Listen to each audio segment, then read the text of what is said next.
Hi, everyone. I'm Ashley Gripper, and we'll be talking a little bit about community gardening in Philadelphia from past to present. I want to start by sharing this story that I wrote about my Aunt Joan and a memory that I had with her. I sat with my mom Judy, my grandmother, on my porch in West Philly. She admired my garden and said it reminded her of her late sister Joan, my great aunt. I shared with my mom that spending time at Aunt Joan's house is the earliest and first memory I have of being exposed to gardening. Aunt Joan lived on the 2500 block of Cumberland Street in North Philly. In the summertime, especially, I would spend weekends with her, hot and sweaty in her backyard garden, tending to tomatoes and learning about all of the other life giving fruits and veggies that she cultivated. It wasn't until the summer of 2020, when the passing of my own father pushed me to start gardening and growing, that I recalled these memories and experiences with Aunt Joan.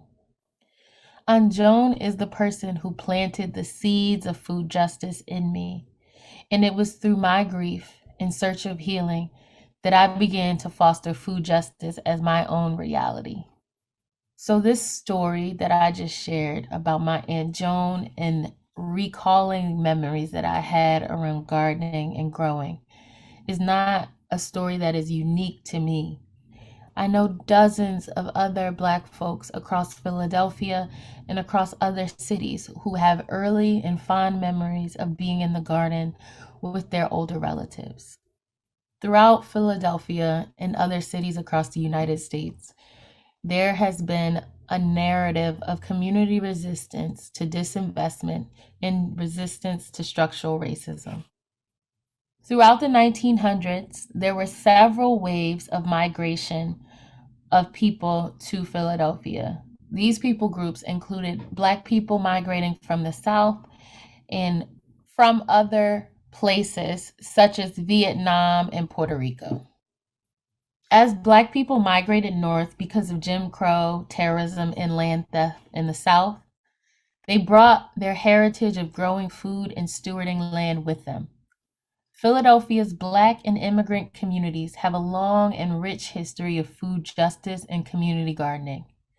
Citywide vacant lot greening was first encouraged and recorded in 1897 in the city, and it continued during and after World War II in the form of victory gardens. During these time periods, the city of Philadelphia offered infrastructural support to community members who wanted to practice self-reliance and grow their own foods on abandoned and vacant land. The era of deindustrialization in Philadelphia began in the late 1800s and continued well into the 1970s and 80s. A city that once hosted automobile and electric industries such as Ford and GE soon found itself with fewer companies, leading to fewer jobs for its residents. Post World War II, the population of Philadelphia decreased from about 2 million people to 400,000. And between the 1950s and 1990s, several things happened in Philadelphia. First, there were waves of migration to Philadelphia by Puerto Rican immigrants and Black people from the South. There were also many white homeowners and landowners who left the city and moved to suburban areas during this time. The sharp decrease in population and loss of industry left thousands of vacant lots and abandoned homes in the city. Throughout this time, Philadelphia began to experience another, more permanent wave of community gardening and food justice movements in the city. As crack and opioid epidemics devastated Philly, many Black and immigrant communities reclaimed vacant lots as spaces to grow food for themselves and their neighbors. For a time, Philadelphia city government was in support of these efforts since they helped to beautify neighborhoods and curb the effects of disinvestment. During the 1990s, however, the city began to decrease its infrastructural and programmatic support for community-led agriculture projects, even though Philly still had about 31,000 vacant lots and 26,000 abandoned homes on record at the time. This didn't stop people from reclaiming these lots for their communities. Today, Philly has over 418 community food growing spaces. And despite decreased support from city agencies, Black and immigrant communities in Philly continue to reclaim vacant lots and return to their agricultural roots, practices, and foods. Pictured here, you see from start to finish a vacant lot in West Philadelphia. Land Based Joints is an organization dedicated to offering education and training on agriculture, carpentry, safety, and land based living to people in Philadelphia. In the first column of photos, you see a vacant lot that we cleaned up on a block in West Philadelphia. In the second column of photos, you'll notice that we hosted workshops and volunteer days to help get community members and neighbors together to install various raised garden beds.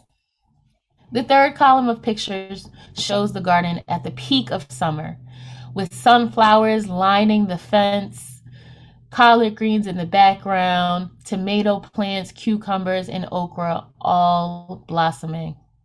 This is an example of what vacant lot reclamation and vacant lot transformation has looked like in Philadelphia. In addition to Philly, there are urban agriculture projects and programs in cities across the United States, cities like Detroit, Baltimore, and DC. In all of these cities, there are Black-led organizations cultivating food and land sovereignty. The term food sovereignty was first articulated by indigenous people in Central and South America as they fought for governance and land ownership. To me, food sovereignty means that individuals and communities actively participate in and have control over our food system and what goes in our bodies.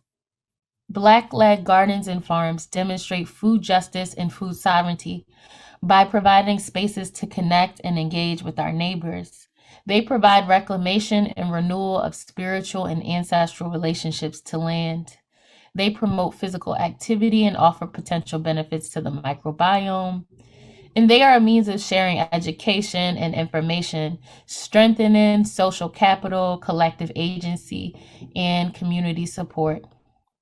These gardens are opportunities for economic autonomy, and they also provide safe spaces for community members to gather and celebrate without fear of criminalization or state-sanctioned brutality.